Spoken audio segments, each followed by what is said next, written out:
আসসালামু আলাইকুম, আমি তফসির আহমেদ। আজকে আলোচনা করব ভেরিয়েবল অ্যান্ড অ্যাবজর্পশন কস্টিং সিস্টেমের সেকেন্ড পর্ব।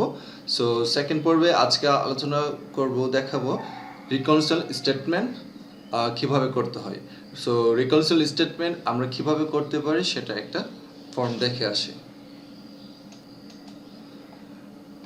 রিকনসিল স্টেটমেন্টে আমাদের মূলত দেখাতে হয় ইনভেন্টরির পার্থক্য এবং ইনকামের পার্থক্য। আমাদের যেহেতু দুইটি মেথডে আমাদের ইনকাম স্টেটমেন্ট করা হয়, একটি হচ্ছে অ্যাবজর্পশন সিস্টেমে, আরেকটি হচ্ছে ভেরিয়েবল বা ডিরেক্ট সিস্টেমে। দুই মেথড থেকে দুইটি ইনকাম বের হয়ে আমাদের দেখাতে হবে, দুই মেথডে ইনকামের পার্থক্য দেখাতে হবে। এরকম করে net income under absorption costing একটা টাকা আমাদের বসাতে হবে। তারপর net income under variable costing আরেকটি টাকা বসাতে হবে। দুই মেথডের ইনকামের পার্থক্য ডিফারেন্স দেখাতে হবে। তারপর আমাদের দেখাতে হবে চেঞ্জ ইন ইনভেন্টরি, অর্থাৎ ইনভেন্টরির পার্থক্য দেখাতে হবে। সেটা কীভাবে বের করব? আমরা ক্লোজিং মাইনাস ওপেনিং। তাহলে প্রথম হচ্ছে আমাদের বসাতে হবে ইনভেন্টরি আন্ডার অ্যাবজর্পশন। অ্যাবজর্পশন আমাদের ক্লোজিং থেকে ওপেনিং মাইনাস করে একটা টাকা ফিগার বের হবে। দেন আবার আন্ডার ভেরিয়েবল মেথড বা ডিরেক্ট মেথডেও ওইভাবে করতে হবে, ক্লোজিং মাইনাস ওপেনিং আরেকটি টাকা বের হবে। দুই মেথডের পার্থক্যর যে টাকাটা আবার ডিফারেন্স হিসেবে বসাতে হবে। এই হচ্ছে আমাদের রিকনসিল স্টেটমেন্ট। রিকনসিলিয়েশন স্টেটমেন্ট আমাদের এইভাবে করতে হবে। সো আমরা একটি এখন অঙ্ক করে নেব।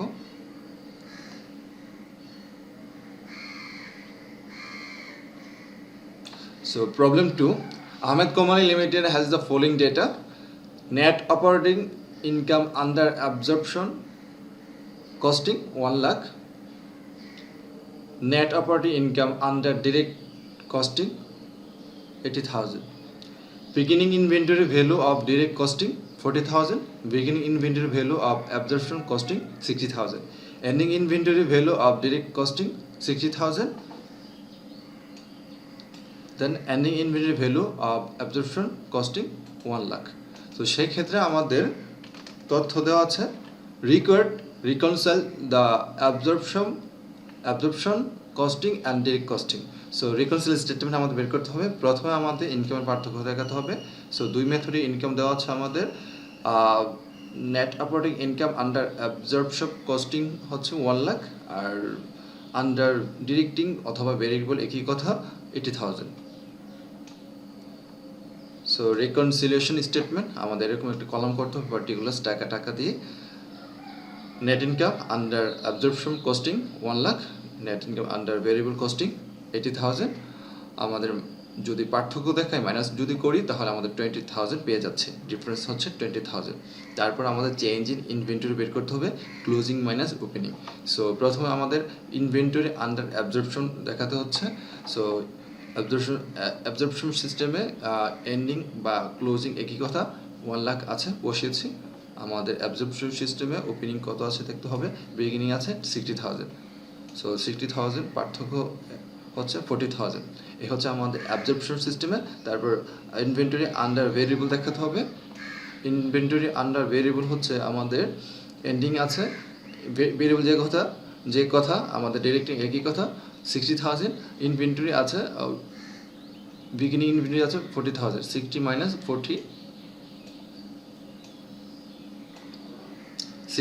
40,000 যদি পার্থক্য চলে আসে 20,000।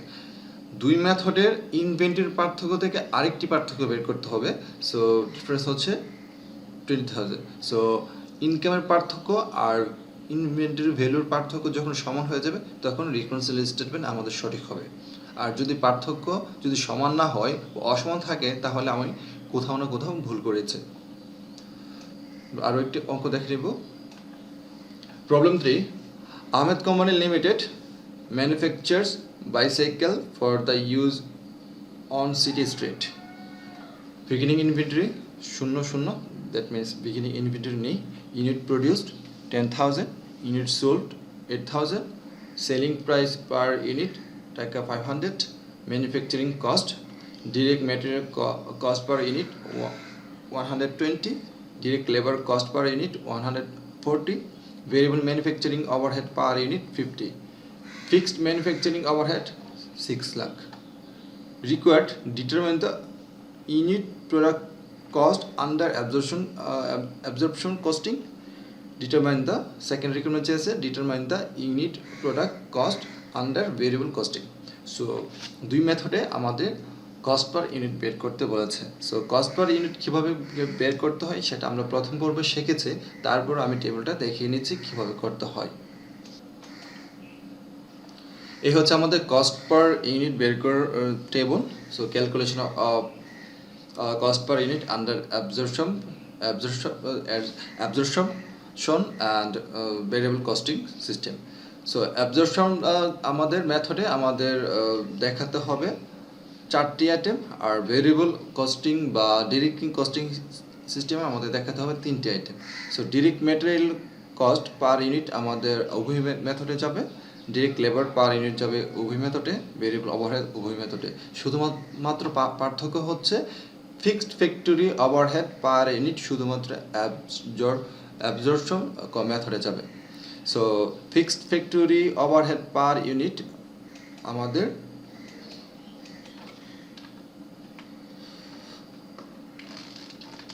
সরাসরি দেওয়া থাকে না, সেক্ষেত্রে আমাদের বের করে নিতে হয়। কীভাবে বের করব? Fixed factory overhead per unit cost আমাদের বের করার জন্য প্রথম যে স্টেপটা দেখতে হবে, ফিক্সড ফ্যাক্টরি ওভারহেড আমাদের টোটাল অ্যামাউন্ট দেওয়া থাকবে অথবা নর্মাল ক্যাপাসিটি দেওয়া থাকবে, দুটিকে ভাগ করে আমাদের বের করতে হবে।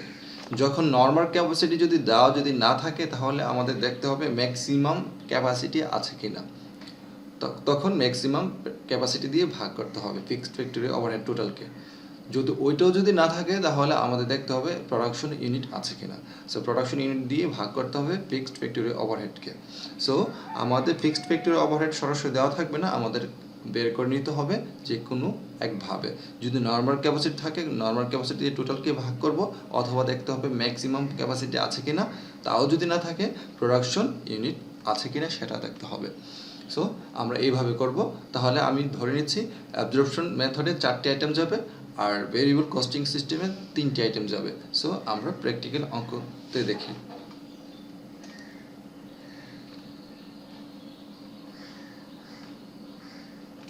Calculation of cost per unit under absorption and variable costing system. So direct material per unit 120 আমাদের প্রশ্ন বলা আছে 120, direct labor per unit আছে আমাদের 140, 120 direct labor per unit আছে 140। তারপর আমাদের অঙ্কে তথ্য দেওয়া আছে variable manufacturing overhead per unit আছে 50। সো ভেরিয়েবল কস্ট বা ডিরেক্ট কস্ট একই কথা, ভেরিয়েবল ওভারহেড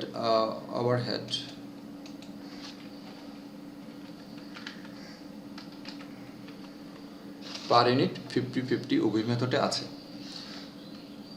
সো এখন আমাদের fixed manufacturing overhead, fixed factory একই কথা, 6 লাখ আছে টোটাল, পার ইউনিট দেওয়া নেই।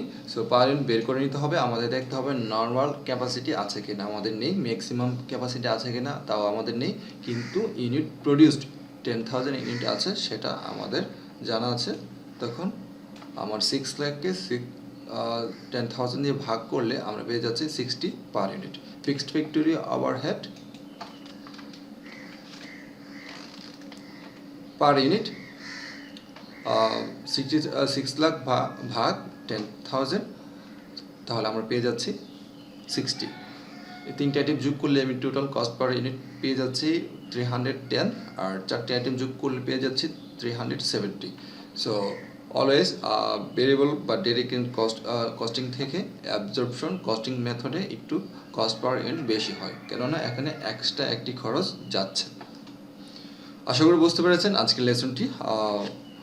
প্রথম পর্বে আমি আলোচনা করেছি বিস্তারিত, যারা প্রথম পর্ব দেখেন নাই ভিডিও ডেসক্রিপশনে আছে, আমি আবার বলে নিচ্ছি, ওইখান থেকে দেখে নেবেন, তাহলে এই লেসনটি সহজ হবে।